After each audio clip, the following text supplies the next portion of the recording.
This video will discuss how to join Google Meet and how to use Google Meet. How to join Google Meet.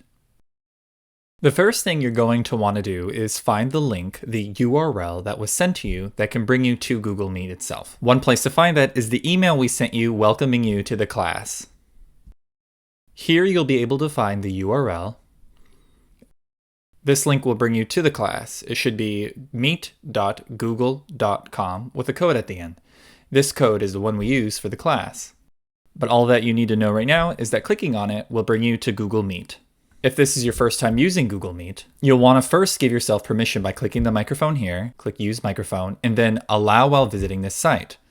You'll also want to do it for your camera as well. Use Camera, Allow when using this site. Hello. If you are not logged into your Google account, you'll end up seeing something like this. It will ask you for your name, simply type that in, and then you can click Ask to Join after that. Once you're all ready, the button will be blue and you can click it. As a final tip, in the event that you have multiple tabs open, you may lose track of which one is Google Meet. Always make sure to look for this tab. It should say Meet at the top. So long as you can click on this specific tab, you should be able to get back to the call. How to use Google Meet. Welcome to the remote classroom.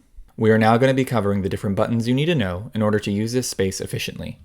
The first button to keep in mind is the mute button. When it is red, you are not able to be heard. There is a line through the microphone as well. If you would like to unmute yourself, simply click it. You'll be able to indicate that you can be heard when your box is lighting up blue. To mute yourself, simply click it again. These little arrows indicate different types of microphones and speakers you can connect to if need be. The next button is the camera button. It works just like the microphone one. Simply click it to turn on your camera, and to turn it off, click it again. The next button is closed captioning. Once you click it, it will transcribe whoever is speaking, and it will associate what they are saying with their respective accounts. If you would like to turn it off, simply click it again. The next button is for reactions.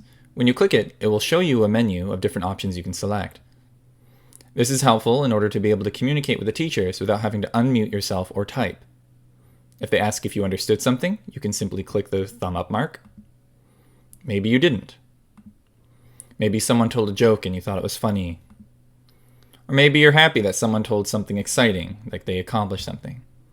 While the teachers are on other screens, these emojis will pop up for them so that way they can see what students are trying to communicate with them while they're looking somewhere else. Simply click it again to make it go away. The next button is the Present Now button. You as a student will likely not have to worry about this, but this is what the teachers will often use in order to share material. It looks like this.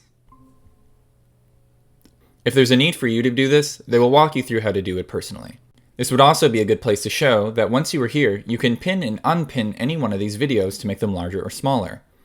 As they go through different type of material for the class, let's say you want to make this screen smaller, you can simply click Unpin and it will shrink it.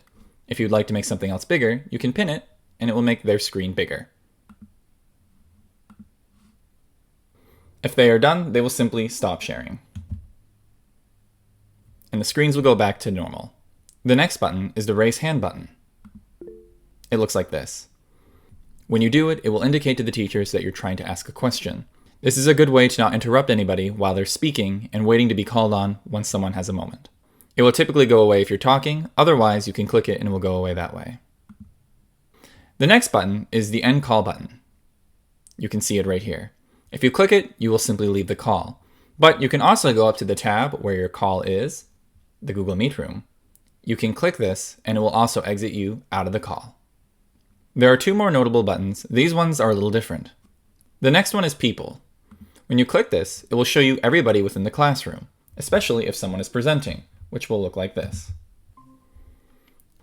As you can see when someone is presenting, not only does it have a little pin on their specific video, but it also shows up as its own contributor. From here you can unpin people, but also see everybody who's in the classroom. To make that go away, you simply click the button again. Finally, the most important button to keep open during class is the Chat with Everyone. Anything that has been sent into the chat while you've been in the call will remain there, but if you leave the Google Meet call for whatever reason, it will clear everything out, with the exception of pinned messages. Pinned messages will remain so long as someone has remained in the call while you have been away. So if something has been discussed or information has been shared and you accidentally left the call and joined back, If it's not pinned and you need it, you can simply ask for it and someone can look through their own chat history and pull it up for you. If for whatever reason you need to hide this, once again, you can click this button.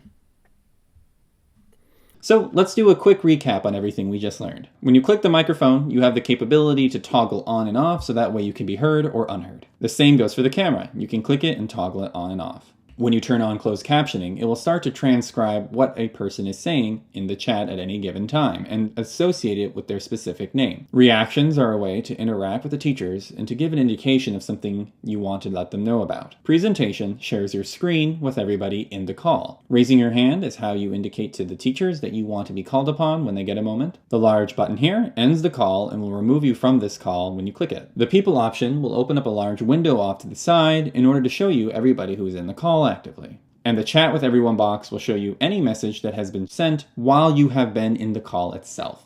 Finally, you have the ability to pin and unpin people to enlarge them and make them the largest screen during the call. And with that, thank you for watching, and I hope this tutorial helps you out. Take care.